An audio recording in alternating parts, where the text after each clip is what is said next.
Good evening, students. Welcome to Agriculture Vision. We are having a class of English grammar, and in the class, we are going to study about prepositions. The prepositions. In previous class, we have studied about prepositions of motion, in which we have studied that what prepositions can be used for movements, whether it is up movement, upside movement, downside, inward movement, outward movement, and all that. So in this class we will study about prepositions of time. It means which relates a happening with time. So जैसे कोई भी समय है, उस समय के अंदर घटना होती है और घटना को किस तरह समय के साथ में जोड़ा जाता है, कौन से समय के साथ कौन सा प्रीपोजिशन लगता है, समय लंबा होता है, पूरा होता है, कोई घटना समय से पूर्व होती है, कोई समय के बाद, अलग अलग तरह से उसको घटनाओं को अपने लिखते हैं कि ये काम दिवाली के बाद हुआ, ये काम होली से पहले हो गया, ये 15 तारीख तक हो जाएगा, इस तरीके से। तो जो भी समय के लिए प्रीपोजिशंस आते हैं, जब उनकी अपने बात करते हैं, तो first of all we will talk about at and in. देखिए, एट और इन ऐसे प्रीपोजिशंस हैं, इनको हमेशा एक साथ एक दूसरे के कंपैरिजन में करके ही पढ़ा जाता है। क्यों? क्योंकि ये आते ही इस तरीके से हैं कि एट और इन जो है वो इसी तरीके से आते हैं और आपको ऑप्शन में लगभग एक साथ मिल जाते हैं और इन्हीं में से छांट के आपको सेट करना होता है। तो एट और इन को जब अपने स्टडी करते हैं तो एट के बारे में सबसे पहले ये देखेंगे कि as a preposition of time where at is used. तो एट की अगर आप बात करो तो it is used for a point of time. एक निश्चित समय का बिंदु दिया हो, पॉइंट ऑफ टाइम, एक निश्चित आपको समय बिंदु दे दिया जाता है, राइट, जिसका या तो एकदम जैसे फिक्स होता है कि 6 बजे, 7 बजे, इस तरीके से जब आपको इस तरह से समय दिया जाता है तो आप उसके आगे क्या लगाओगे? एट। इस तरीके से जैसे आपको ये कह दिया कि 6 बजे कोई आपसे मिलने आएगा, या आपको ये कह दे कि 6 बजे आपको बाहर जाना है, इस तरह से जो समय बिंदु होंगे उनके पहले आपने हमेशा ही एट का प्रयोग करना है। तो इसके एग्जाम्पल देखते हैं।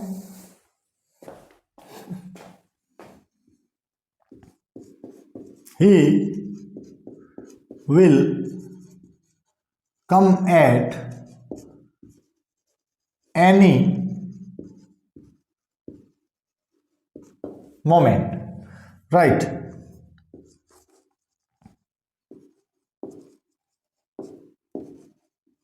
You meet me at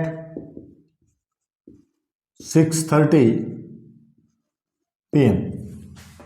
इस तरीके से जब आपको टाइम दे दिया जाता है, okay.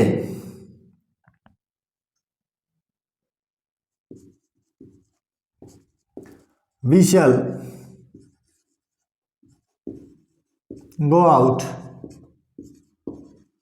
at sunset। In points को देखिए। We usually clean our houses at Diwali. अब आप देखिए एट कहाँ यूज हो रहा है, किस किस टाइम के साथ में यूज हो रहा है, ये आपको पता चलता है as a point of time कि ये जो है पॉइंट ऑफ टाइम को यहाँ पे प्रेफर किया जा रहा है। जैसे कि एट एनी मोमेंट, यानी अभी आने वाला है, अपन जिस समय ये बात की जा रही है उसी समय वो किसी भी क्षण आ सकता है, तो आपने एट यूज कर लिया। यू मीट मी एट 6:30, यहाँ पे आपको point of time fix time दे दिया है, 6:30 पे आके मिलिए। We shall go out at sunset. इस तरह का जब टाइम आता है, सूर्योदय आ गया, सूर्यास्त आ गया, कह रहा है सूर्यास्त के समय बाहर जाएंगे। We usually clean our houses, point of time है फिक्स दिवाली, कि दिवाली के ऊपर घरों की सफाई करते हैं। तो इस तरह का टाइम जब आपको दिया जाता है तो उसके लिए आपको हमेशा एट का यूज करना होता है। अब आ गया आपका इन। तो इनका जैसे अगर कोई कार्य की सीमा है कि इतने घंटों में करना है, मिनट में करना है, तो इन लगा देते हैं आप किसके साथ, आवर्स और मिनट्स के साथ। इन 5 मिनट्स, इन एन आवर, इस तरीके से। उसके बाद में इन लगता है आपका मॉर्निंग, इवनिंग, आफ्टरनून, इस तरह से जिसका आपको टाइम नहीं दिया गया है सीधा। और इन लगेगा आपका मंथ्स के साथ में। मंथ्स जानते हो ना, इन जुलाई, इन अगस्त, इन सब के साथ में आपका इन यूज होता है। किस तरीके से, देखिए examples.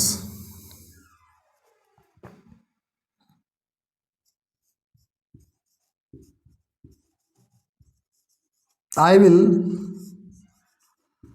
Go for a mission in July. Next,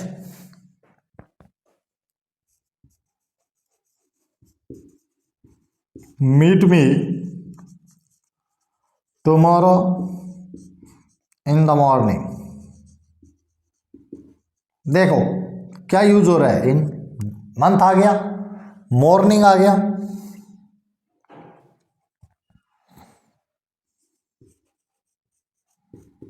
she will return in 5 minutes, ये आपका मिनट भी आ गया। इस तरीके से जब कोई भी टाइम का यूज किया जाता है तो आप उसमें क्या करोगे, उसके अंदर आप लगाओगे हमेशा इन। जैसे I will go for a mission in July, meet me tomorrow in the morning, she will return in 5 minutes. तो इस तरह का टाइम, यानी ये वाला जो टाइम आपको मिल जाता है, घंटे या मिनट अगर दिए जाते हैं, मॉर्निंग, इवनिंग और आफ्टरनून अगर दे दिया जाता है, या मंथ, नाम दे दिए जाते हैं महीनों के, तो ऐसे सिचुएशन के अंदर आप हमेशा किसका इस्तेमाल करोगे, इनका इस्तेमाल किया जाएगा। ओके, इसके बाद में आपका नेक्स्ट यूज होता है ऑन का। नेक्स्ट यूज किसका होगा, ऑन। आपका नेक्स्ट यूज हो गया ऑन। ऑन जो है इसको आप इस्तेमाल करते हैं for the name of days and dates. ये सिर्फ आपके डेज या डेट्स के लिए ही काम में आता है as a preposition of time. जब अपने कॉन्टेक्ट स्पेस की बात करेंगे उस समय इसका कॉन्टेक्ट और रहेगा, कॉन्टेक्ट के हिसाब से होता है ये, whether it is in touch और नॉट। बट इसके अंदर जब आप as a preposition of time on की बात करते हैं, जहां समय का जिक्र किया जाता है, वहां पर ऑन को यूज करने के लिए आपको डेज और डेट्स के साथ ही इसका इस्तेमाल करना है। जैसे Mahesh will come to me on Monday. यहां पे देखिए जैसे डे का नाम आ गया मंडे, अब मंडे आ गया तो इसका मतलब है ऑन आएगा।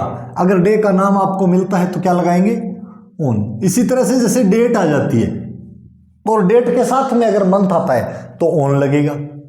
जैसे national flag is hoisted on 26 जनवरी। ये क्या आ गई, डेट आ गई। आई वॉज बोर्न ऑन 13 दिसंबर 1999। इस तरह से जब भी आपको डेट दी जाती है या कोई दिन का नाम यानी name of a day they दिया जाता है तो उसके लिए जो आपने यूज करना है वो क्या करोगे, ऑन, राइट। इसके बाद में आता है बिफोर और आफ्टर। बिफोर और आफ्टर ये एक नॉर्मल सी चीज है। इसका जो जैसे मतलब होता है वैसे अगर समय से पहले की बात है, जैसे इसको आप बिफोर जनवरी भी लिख सकते हैं और बिफोर 9 PM भी लिख सकते हैं। इसका मतलब होता है जनरली पहले, ठीक है, इसका मतलब होता है पहले, आफ्टर का मतलब होता है बाद में। यानी किसी समय के बाद में कोई कार्य होना है तो उसके लिए आप आफ्टर लगा दोगे। जैसे I will go to Jaipur after January. Jaipur कब जाना है? जनवरी के बाद में जाना है, राइट। इस तरह ये परफेक्ट टेंस के अंदर यूज होता है, वो टेंस के अंदर बताया हुआ है। अपने पास्ट परफेक्ट टेंस का जो, जिसको ये टेंस वाले हिसाब से देखना हो, एक बार पास्ट परफेक्ट के अंदर चले जाना। बिफोर का मतलब है पहले, मतलब बिफोर से पहले वाला पास्ट परफेक्ट रहेगा। आफ्टर का मतलब है बाद में, मतलब आफ्टर के बाद वाला पास्ट परफेक्ट रहेगा। और जब सीक्वेंस ऑफ टेंस पढ़ते हैं तो पास्ट परफेक्ट के साथ में कौन सा आता है? पास्ट सिंपल आता है। जो पास्ट सिंपल जो आएगा उसको उस हिसाब से जो दूसरा टेंस होता है वो पास्ट सिंपल हो जाता है। वो तो है पास्ट का सिस्टम सारा का सारा ये टेंस के अंदर। लेकिन अभी जब एज ए प्रीपोजिशन पढ़ते हैं तो इसका यही मतलब है, I will go to Jaipur after January, जनवरी से पहले जाऊंगा। I will return back before March, मार्च से पहले आ जाऊंगा। ये किसी भी समय के साथ लग सकता है। Meet me after 6 PM। आप किसी को ये भी कह सकते हो मुझे 6 बजे के बाद में मिलना, राइट। और किसी को वार्न भी कर सकते हो कि you must reach before 6 AM, सुबह 6 बजे से पहले तुझे पहुंचना पड़ेगा। तो आफ्टर और बिफोर का कोई निश्चित रूल नहीं है। इसको अगर पहले का मतलब हो तो बिफोर लग जाता है, बाद की बात हो तो आफ्टर लग जाता है। इसके अंदर कोई डिफरेंस नहीं रहेगा कि कहां पर आपने आफ्टर लगाना है, कहां पर बिफोर लगाना है। समझ में आई बात? इसके बाद में आप यूज करेंगे ड्यूरिंग। कौन सा यूज करेंगे? During.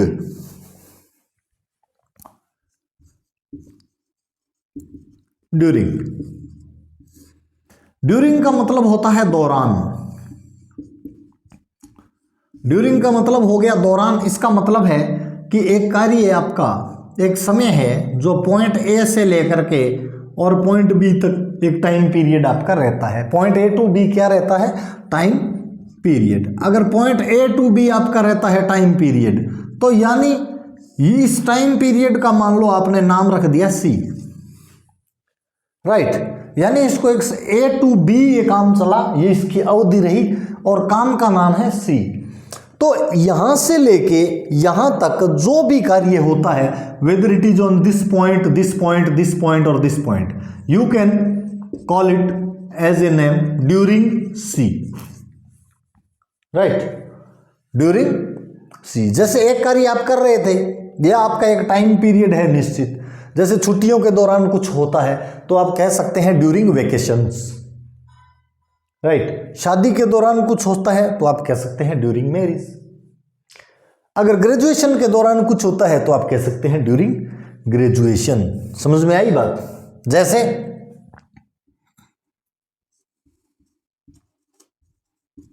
I was a brilliant student during my childhood. बचपन में, यहां पे ये आ गया आपका ड्यूरिंग। ये कह रहा है बचपन में मैं एक शानदार विद्यार्थी हुआ करता था, अच्छा खासा विद्यार्थी हुआ करता था। या आप कह सकते हो ही वॉज इन जेल, ठीक है। He was in jail during illness of his father, कि वह जेल में था कब? During illness of his father, जब उसके पिताजी की बीमार थे उस समय के दौरान वह कहां पर था? जेल के अंदर था। तो ये एक समय हो गया जब पिताजी बीमार थे, एक पूरी अवधि हो गई, और अवधि हो गई तो इसके लिए आप क्या इस्तेमाल करोगे? ड्यूरिंग। इस तरह से यूज होगा आपका ड्यूरिंग का। और ड्यूरिंग के बाद में आप यूज करते हो बाई। क्या यूज करोगे? By. Let's erase and proceed. So अब अगला प्रीपोजिशन हम पढ़ेंगे बाई। अगला प्रीपोजिशन कौन सा है? बाई। बाई के लिए आपको क्या करना है, बाई का मतलब होता है कि गिवन जो पॉइंट है उससे पहले पहले, जैसे आपको एक अवधि दे दी गई एज ए टारगेट, आपको 5 मिनट्स दे देते हैं, तो मिनट्स के लिए आप क्या पढ़ रहे थे, इन लिखते हैं ना, इन 5 मिनट्स, इन वही अगर एक अवधि दे दे कि 5 बजे तक, तो बाई का मतलब होता है तक, यानी से पूर्व, कि जो आपको अवधि दी गई है उससे पूर्व, उस समय तक आपको काम कर लेना है, ये टाइम पीरियड आपका फिक्स कर दिया जाता है। कैसे, do your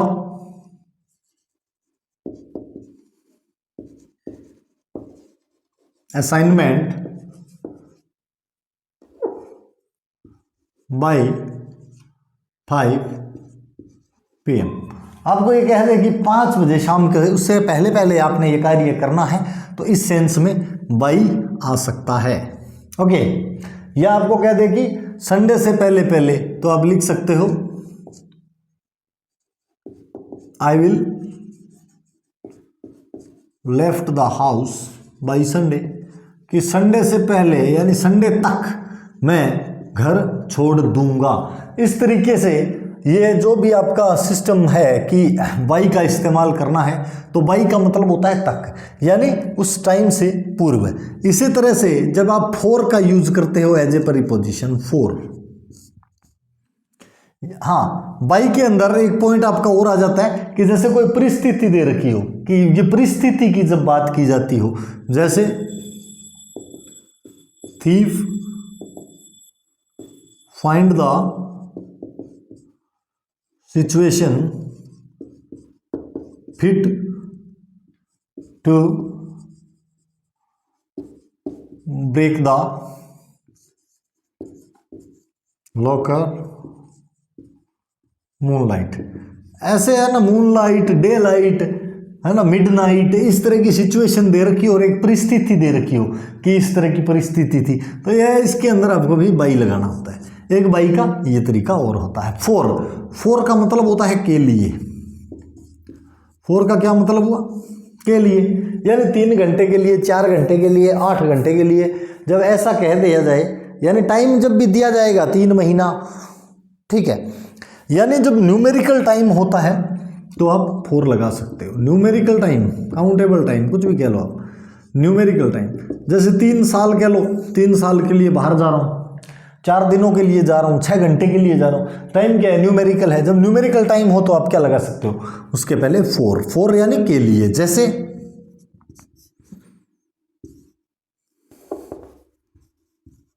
I have joined this group, आपने कोई ग्रुप कोई ज्वाइन करते हो फॉर 2 years, ये ग्रुप मैं कितने सालों के लिए ज्वाइन कर रहा हूँ, 2 years, तो यहाँ पे क्या आ गया, फॉर। इस तरीके से जो फॉर प्रीपोजिशन है, इसको जब आप ये लिखना चाहते हो कि के लिए मैं ये कार्य करने जा रहा हूँ, तो आप फॉर का प्रयोग कर सकते हो। जैसे Sita is studying for 2 hours, is studying for 2 hours, कई टावर कहेंगे सर इसमें तो फिर हैज बीन लगना था। देखो, जब ये इस तरीके का सिचुएशन आएगी, आपको जब प्रीपोजिशन भरना आएगा तो वहाँ हैज बीन, हैव बीन मायने नहीं रखेगा, आपका जो प्रीपोजिशन है वही मायने रखेगा। Sita is studying for 2 hours, बच्चे कहेंगे सर हैज बीन लगता तो फॉर ज़्यादा अच्छा लगता, पर ऐसा नहीं है कुछ भी।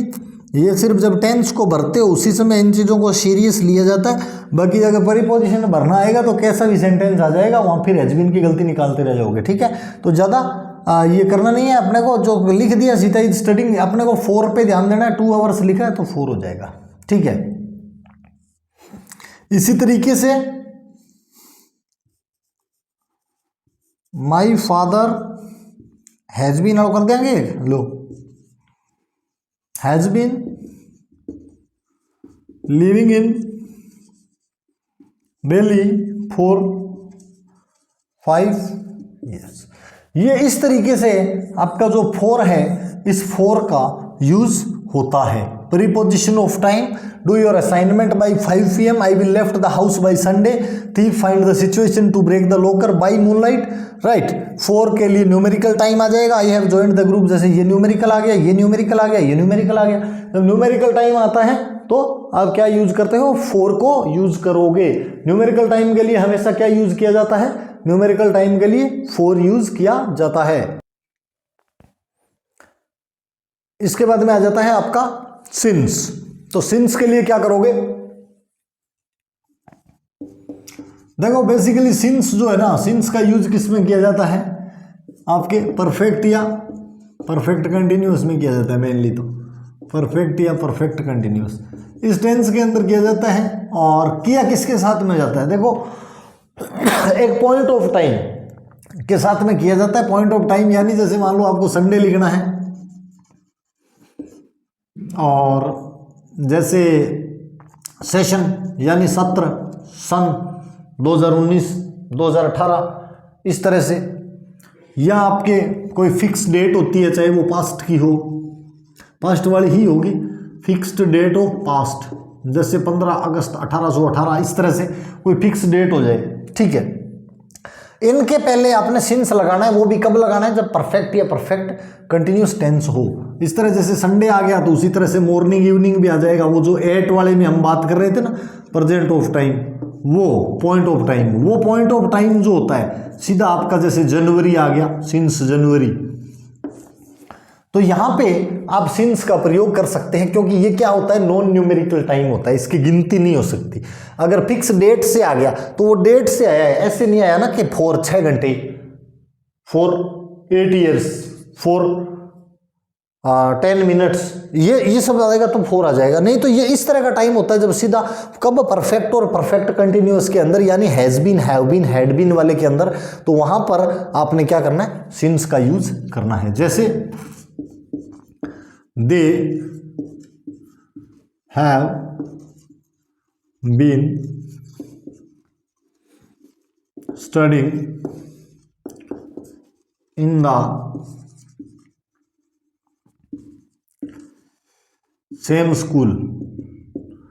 यहां पे मान लो एक केस में तो आपको दे दिया 3 इयर्स, ठीक है, एक केस में आपको दे दिया 2019, मतलब तो एक ही है, इसका मतलब 3। जब ये 3 इयर्स आया है ना, इस केस में तो भाई साहब 4 आएगा। लेकिन जो नीचे वाला केस है ना, जब 2000 अगर 19 दे दे तो यहाँ पे सिंस लगता है। लगता किसके अंदर है वो ध्यान रखियो भाई, परफेक्ट और परफेक्ट कंटिन्यूअस टेंस के अंदर लगता है। 4 बार ही बोल चुका हूँ ये बात, क्योंकि यहाँ पे गोता खा जाते हैं बिना टेंस को देखे हुए, ठीक है। इसी तरह से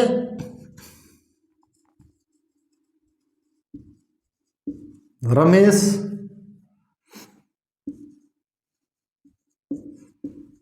has been driving my father's car। यहां पे मान लो एक केस में तो आ गया आपके 2 इयर्स, ठीक है, एक केस में आ गया मॉर्निंग। फिर चक्कर क्या है, जब न्यूमेरिकल टाइम है, काउंटेबल टाइम होगा तो 4, अनकाउंटेबल पॉइंट ऑफ टाइम है तो सिंस आ जाएगा। यह है भाई तरीका आपका 4 और सिंस का यूज करने का। इसके बाद में नेक्स्ट प्रीपोजिशन आपका आ जाता है थ्रू। क्या आ जाएगा, थ्रू। थ्रू का क्या मतलब होता है, जैसे अपने पढ़ रहे थे पहले तो थ्रू, सुबह भी अपन ने पढ़ा था, तो थ्रू का मतलब होता है एक तरफ से दूसरी तरफ पार निकल जाना। इसका मतलब क्या हुआ कि point A to point B एक समय अवधि को, पूरी अवधि के दौरान यहाँ तक ऐसे इस तरह से, यानी कार्य यहाँ से अवधि के साथ साथ शुरू होता है और इस अवधि से बाहर चला जाता है थ्रू। जैसे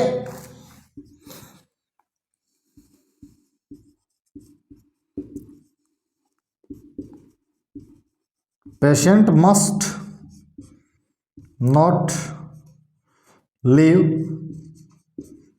थ्रू द नाइट, कि मरीज जो है वो उम्मीद है कि पूरी रात जिंदा नहीं रह पाएगा, सिचुएशन ऐसी क्रिटिकल है, तो थ्रू हो गया। क्योंकि इसी तरह से you are unable to work through the day, कि आप पूरा जो दिन की अवधि है सुबह से शाम तक उसके दौरान कार्य करने में सक्षम नहीं हो।